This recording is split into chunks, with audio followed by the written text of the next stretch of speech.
सहनाववतु सहनौ भुनक्तु सह वीर्यं करवावहै तेजस्विनावधीतमस्तु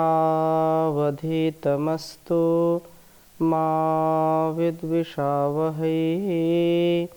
ओम शांति शांति शांति। वेदो अखिलो धर्म मूलम, वेद सब सत्य विद्याओं का पुस्तक। वेद का पढ़ना, पढ़ाना, सुनना, सुनाना तथा अपने मनसा वाचा कर्मणा व्यवहार मिलाना हम सभी श्रेष्ठ जनों का, आर्यों का परम कर्तव्य है। निरंतरता के साथ हम ऋग्वेद के 7वें मंडल का स्वाध्याय कर रहे हैं और पिछली कक्षा में हमने चर्चा की थी प्रभात का। प्रातःकालीन जो मंत्र हैं उन मंत्रों का उच्चारण भाव के साथ करें, प्रार्थना के साथ करें। ईश्वर स्तुति, प्रार्थना, उपासना हमको संसार की वासना से बचाती है। ऐसा करने से हमारा पूरा दिन अच्छा रहता है और हम अपने जीवन को बहुत ही सात्विकता के साथ, बहुत सच्चाई के साथ, विद्वता के साथ, समरसता के साथ, कृतज्ञता के साथ व्यतीत कर पाते हैं। आज हम आगे चर्चा कर रहे हैं और बहुत ही सुंदर बात कही है, विद्वानों के कर्तव्य क्या हैं। विद्वानों के कर्तव्य के लिए जो हमारा जीवन है वो कर्तव्यों से भरा पड़ा है और उसमें श्रेष्ठ कर्तव्य का निर्वहन जो ज्ञान से युक्त व्यक्ति है, जो अपने ज्ञान को परिपक्व बना करके इस देश और समाज की सेवा में लगता है, वास्तव में वह हर प्रकार के ऐश्वर्यों से युक्त होता है। माता पिता, गुरु, आचार्य आदि से अपने आप को सदा ही युक्त रखता है, अर्थात उनका सम्मान करते हुए उनके आशीर्वाद, उनके आशीषों से अभिषिक्त रहता है। तो विद्वानों के कर्तव्य क्या हैं उसके विषय में बहुत सुंदर बात कही है। वेद मंत्र आपके समक्ष लिखता हूँ, मैं फिर चर्चा करूँगा। यह ओम दध्रिकाम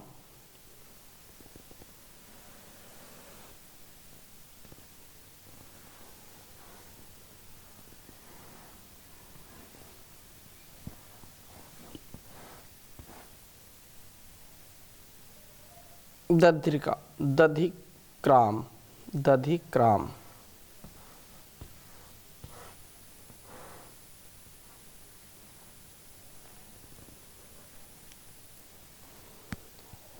वह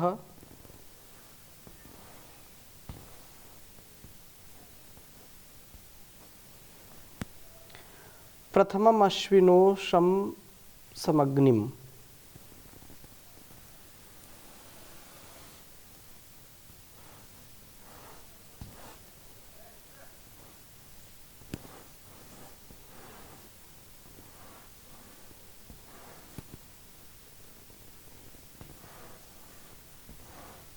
प्रथमम अश्विनोषमग्निम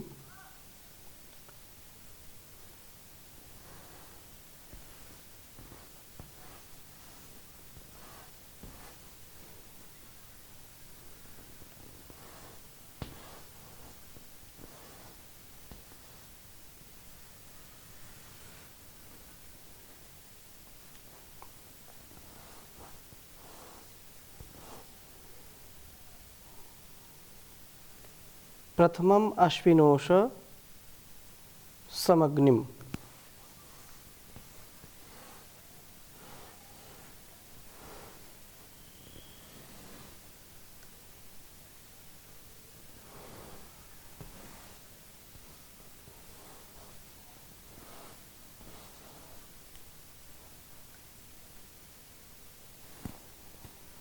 समिद्धम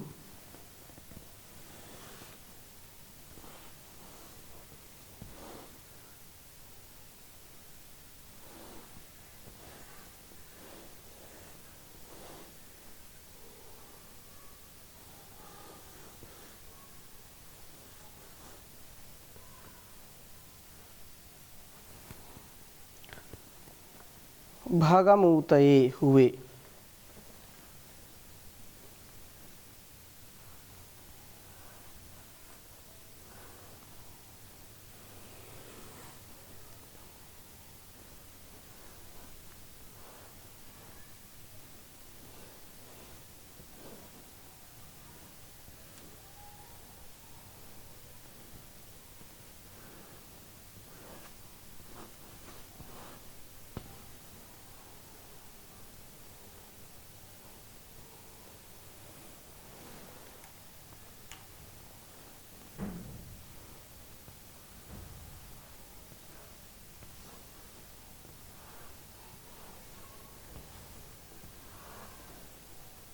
इंद्रम विष्णुम पूषणम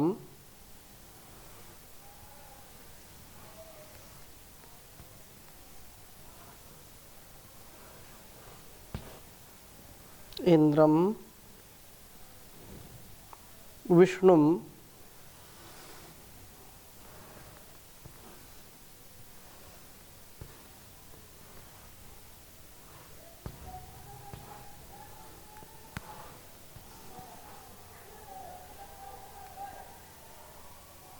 इंद्रम विष्णुम पूषणम।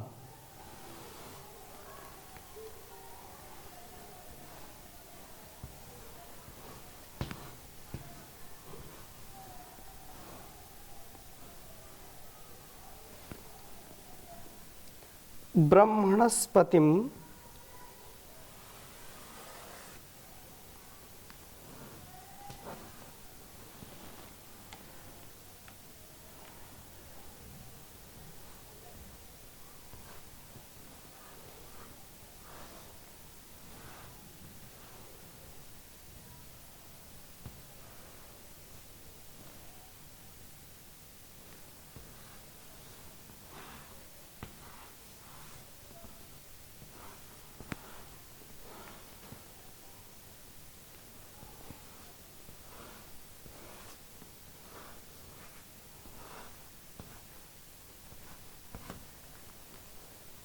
ब्रह्मणस्पतिम आदित्यान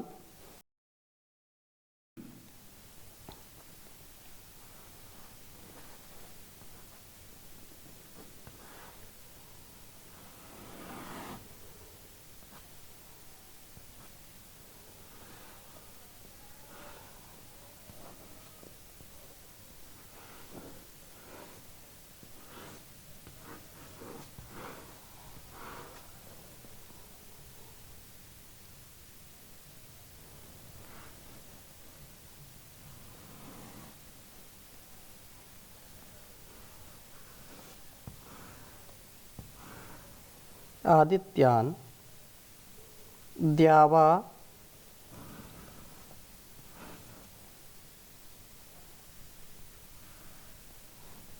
पृथ्वी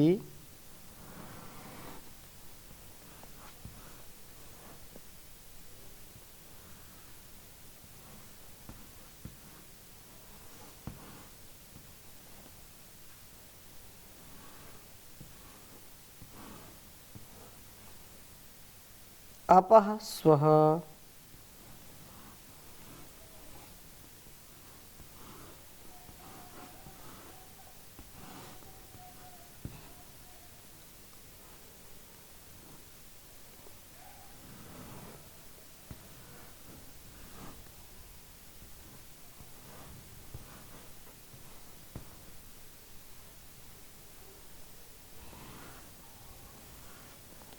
ऋग्वेद के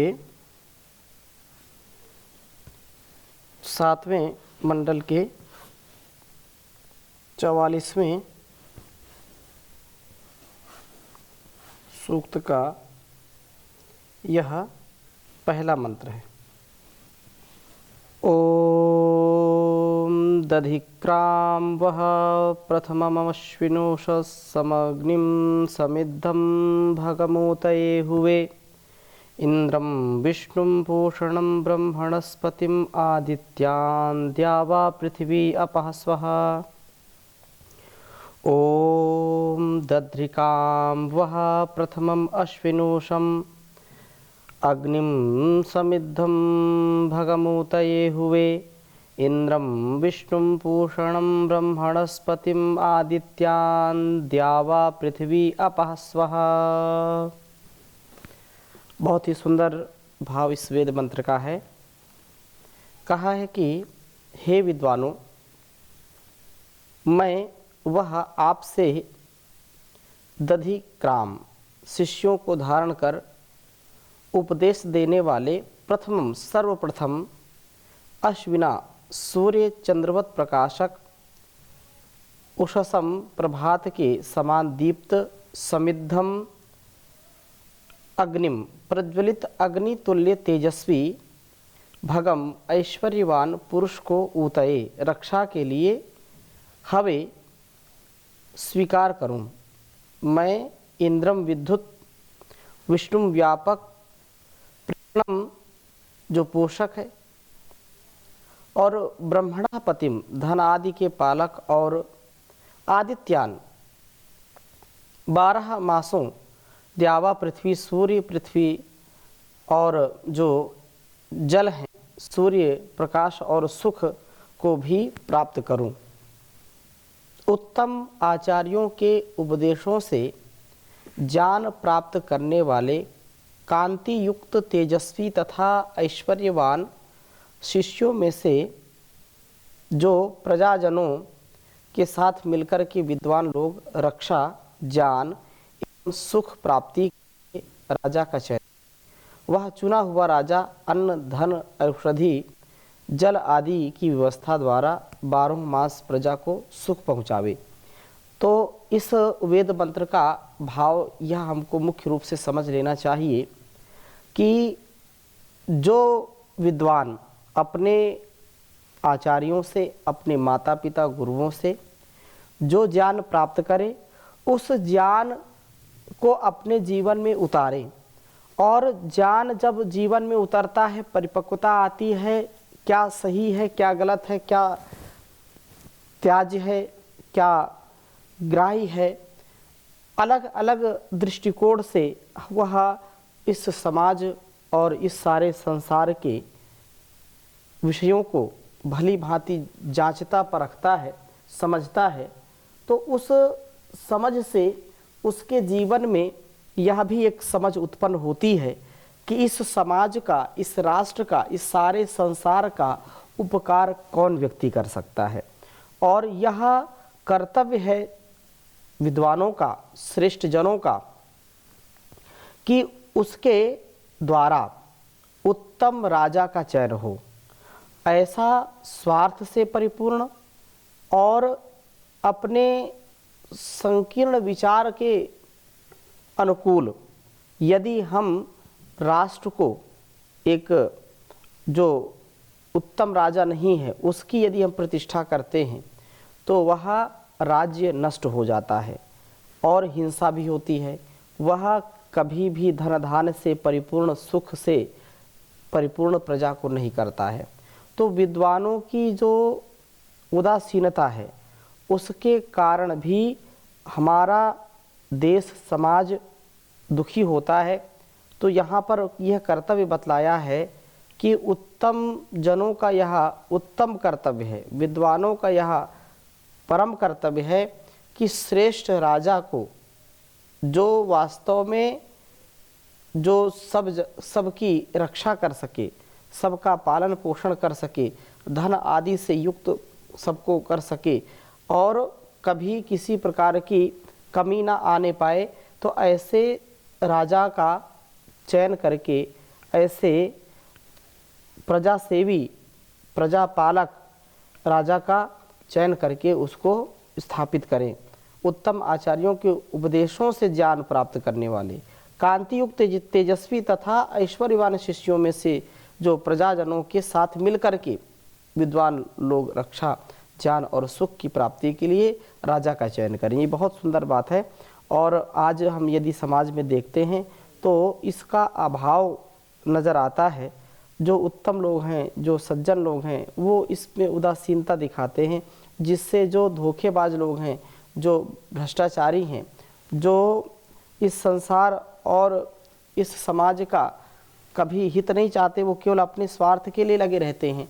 ऐसे लोग अपने समय और ऐसा धन धान्य से अपने आप को ही परिपूर्ण करना चाहते हैं और संसार समाज को वो पतित करना चाहते हैं। उन समाज उठेगा तो फिर उनका स्वार्थ घटेगा, स्वार्थ उनका सिद्ध नहीं होगा, स्वार्थ में जो है रुकावट आएगी। इसलिए वो संसार को समाज को लोगों को मूर्ख बना करके शासन करना चाहते हैं। ऐसे लोगों से हमको बचाना चाहिए समाज को प्रजा को, ये विद्वानों का कर्तव्य है। और विद्वानों के गुण क्या हैं इसके विषय में बहुत सुंदर बात कही है दूसरे मंत्र में।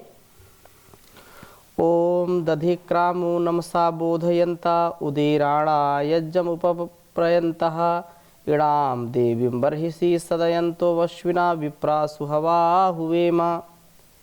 ये कहा कि हम लोग दधिक्राम, राज्य भार को उठाने वालों को, सन्मार्ग पर चलाने वाले राजा को नमसा बोधयन्तः, विनय से निवेदन करते हुए, उद ईराणाः, उत्तम ज्ञान देते हुए, यज्जम, यज्जम उपप्रयंता, यज्ञ व पूज्य पुरुष के पास जाते हुए, बर्हिषि वृद्धिकारी व्यवहार व राष्ट्र में बसे प्रजानन में देवीम अर्थात गुणयुक्त इड़ाम वाणी की साधयंता व्यवस्था करते हुए, सुहवा उत्तम वचन बोलने वाले, विप्रा बुद्धिमान अश्विना रथी सारथीवत सहयोगी स्त्री पुरुषों को हुए में प्राप्त करें। राष्ट्र के उत्तम विद्वान जो हैं, जो श्रेष्ठ जन हैं, वे समस्त कार्यभार को चलाने वाले राजा को ज्ञानपूर्वक विनय भाव से उत्तम परामर्श देते हुए सत्संग, यज्ञ तथा पूज्य पुरुषों के समीप जाने की प्रेरणा करते रहें। जो संसार के शासन में राजा का या ये कहें कि प्रशासक का उत्तरदायित्व संभालते हैं, उनका यह कर्तव्य है कि अच्छे लोगों के संपर्क में रहें, और अच्छे लोगों का यह कर्तव्य है कि राजा को अच्छे लोगों के संपर्क में रहने की प्रेरणा दे। उनसे वह विनयपूर्वक कहें कि अच्छे अच्छे लोगों से संपर्क में रहें, विनय भाव से उत्तम परामर्श देते हुए सत्संग का भी, यज्ञ का भी, और जो पूज्य संत हैं या महापुरुष हैं उनकी संगति में भी चलने का ज्ञान प्रदान करें। दिव्य वाणी से युक्त उत्तम व्यवस्थापक राजा के साथ इन रथी सारथीवत सहयोगी बुद्धिमान स्त्री पुरुष की सभी प्रजानन प्रशंसा किया करें। यही हमारे लिए राजा और प्रजा के लिए राजा कल्याणकारी होता है। दोनों एक दूसरे के पूरक होते हैं, बिना इसके कभी हमारा और इस संसार का कल्याण नहीं हो सकता है। अतः हमारा कल्याण इसी में है कि हम वेदोक्त कर्मों को करें। वेदोक्त कर्मों से ही हमारा और समाज का कल्याण होता है। जो बुद्धिमान व्यक्ति है, धीमान है, जो प्रज्ञावान है, यदि वह निष्क्रिय हो जाए, यदि वह अपने केवल स्वार्थ के लिए ही लग जाए, तो उससे समाज की बड़ी क्षति होती है, उससे देश की क्षति होती है। तो विद्वानों का, महापुरुषों का, या जो अपने अपने क्षेत्र के यशस्वी प्रतिभाएं हैं, उनका यह परम कर्तव्य है कि अपने कार्यों का, अपने उत्तरदायित्वों का निर्वहन करते करते समाज के लिए भी, राष्ट्र के लिए भी और संसार के लिए भी थोड़ा सा समय जरूर निकालें, जिससे समाज की व्यवस्था, राज व्यवस्था और संसार में या देश की व्यवस्था और संसार में जो गतिविधियां हो रही हैं उनमें अकल्याण ना हो किसी का, उनमें हिंसा ना हो किसी की। अगर वह व्यक्ति समर्थ है, यदि उसका वर्चस्व है, तो अच्छे लोगों का जो है विचार संगठित होकर के जब कोई कार्य करता है तो उससे देश और समाज का अतिशय कल्याण होता है। यही प्रार्थना इसमें है कि हमको जो वास्तव में विद्वान हैं उनका यही कर्तव्य है कि अच्छे लोगों को ही इस देश और समाज की सेवा में प्रेरित करें, उनको सन्मार्ग दें और वह आगे चलने का प्रयत्न करें। जिस प्रकार से वेदों का ज्ञान है, छोटी छोटी बातों पर यह उपदेश है, तो हम वास्तव में इसको जीवन में उतारें और जीवन में उतार करके ही हम कल्याण को प्राप्त हो सकते हैं। इसलिए हम हमारे जीवन और जगत का कल्याण जिसमें छिपा है वही काम हमको करना चाहिए। प्रेमी बन कर प्रेममय ईश्वर के गुण गाया कर, प्रेमी बन कर प्रेम में। ईश्वर के गुण गाया कर, मन मंदिर में गाफिला तो झाड़ू नित्य लगाया कर। मन मंदिर में गाफिला तो झाड़ू नित्य लगाया कर। सोने में तो रात गुजारी, दिन भर करता पाप रहा। इसी तरह बर्बाद तो बंदे करता अपने आप रहा। प्रातः उठकर नियम से, प्रातः उठकर नियम से सत्संग में जाया कर। मन मंदिर में गाफिला तो झाड़ू नित्य लगाया कर। नर्तन चोले को पाना कोई बच्चों वाला खेल नहीं। जन्म जन्म के शुभ कर्मों का जब तक होता मेल नहीं। नर्तन चोले को पाना बच्चों का कोई खेल नहीं। जन्म जन्म के शुभ कर्मों का जब तक होता मेल नहीं। नर्तन पाने के लिए, नर्तन पाने के लिए उत्तम कर्म कमाया कर। मन मंदिर में गाफिला झाड़ू नित्य लगाया कर। प्रेमी बन कर प्रेम में ईश्वर के गुण गाया कर। दुखिया तेरे पास खड़ा है, तूने मौज उड़ाई तो क्या। भूखा प्यासा पड़ा पड़ोसी, तूने रोटी खाई तो क्या। सबको पहले पूछ कर, सबको पहले पूछ कर भोजन तू पाया कर। प्रेमी बन कर प्रेम में ईश्वर के गुण गाया कर। मन मंदिर में गाफिला तू झाड़ू नित्य लगाया कर।